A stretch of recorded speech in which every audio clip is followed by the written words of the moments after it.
గత కొన్ని రోజులుగా భారీ వర్షాలు కురుస్తున్నాయి. రాష్ట్రంలోని పలు జిల్లాలకు ఎండీ హెచ్చరికలు జారీ చేసింది. తెలంగాణలోని 14 జిల్లాలకు ఎల్లో అలర్ట్ జారీ చేసింది.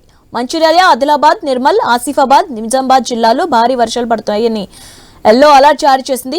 మెదక్, జనగామ, వరంగల్, ఖమ్మం, భద్రాద్రి, ములుగు, భూపాలపల్లి జిల్లాలో ఉరుములు మెరుపులతో పాటు గంటకు 30 నుంచి 40 కిలోమీటర్ల వేగంతో ఈదురు గాలులు వీస్తాయని తెలిపింది.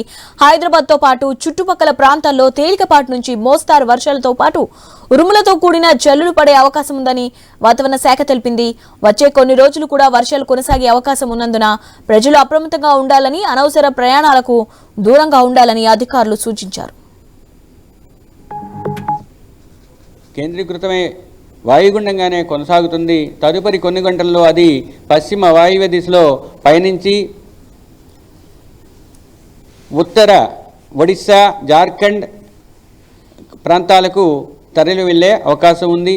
ఈ వాయుగుండంతో పాటు ఉన్న ఉపరితల ఆవర్తనం 7.6 కిలోమీటర్ల ఎత్తు వరకు వ్యాపించి ఉండటంతో పాటు నైరుతి దిశకు వంగి ఉండటం వలన రాష్ట్రంలో రాబోయే వారం రోజులు కూడా చెదురుముదురుగా వర్షాలు పడే అవకాశం ఉంది. ఈరోజు ముఖ్యంగా ఉత్తర కోస్తా జిల్లాల్లో మొదటి రోజు, అత్యధిక ప్రాంతాల్లో తేలికపాటి నుంచి మోస్తరు వర్షపాతం పడే అవకాశం చాలా ఎక్కువగా ఉంది.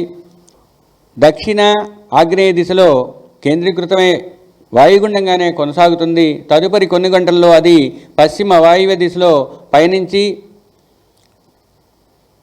ఉత్తర ఒడిశా, జార్ఖండ్